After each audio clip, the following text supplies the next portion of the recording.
Hello नमस्कार, मी प्रिया तुम्हा सर्वांचं आणखी एका नवीन व्हिडिओमध्ये स्वागत करते। सगळ्यांना श्री स्वामी समर्थ। आज मी बनवत आहे सर्वांना आवडणारी मस्त अशी बटाट्याची रस्सा भाजी।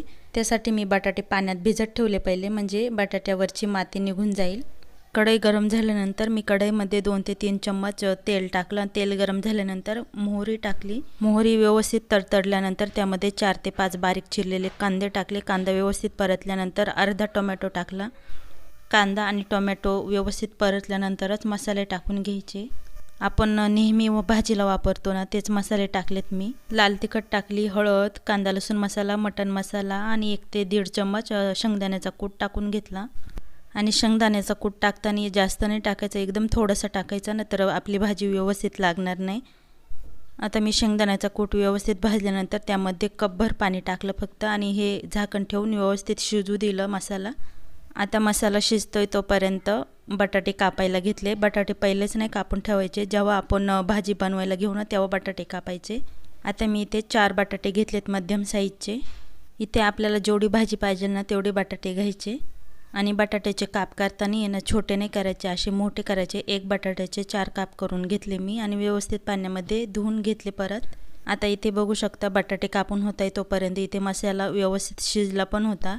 मसाला व्यवस्थित शिजल्यानंतरच बटाट्याचे काप टाकायचे। मसाल्यामध्ये बटाटे टाकल्यानंतर व्यवस्थित मिक्स करून घ्यायचे बटाटे।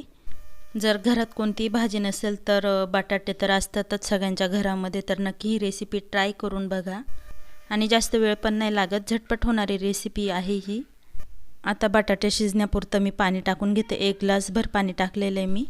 तुम्हाला जशी भाजी पाहिजे ना तसं पाणी कमी जास्त टाकू शकता। पाणी टाकल्यानंतर 10 ते 15 मिनिटेच लागतात फक्त भाजी शिजण्यासाठी। इथे बघू शकता भाजी मस्त शिजली होती। आता मी इथे चेक पण करून दाखवलंय बटाटे शिजलेत का नाही। बटाटे छान शिजले पण होते आणि भाजी पण तयार झालेली होती।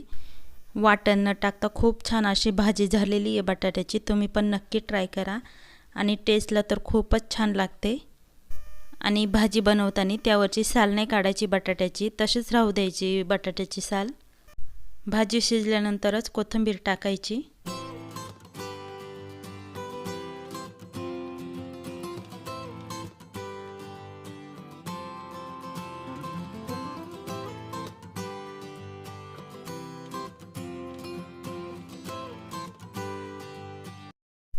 जर तुम्हाला आजची रेसिपी आवडली असेल तर नक्की लाईक शेअर करा, नवीन असेल तर सबस्क्राईब करा।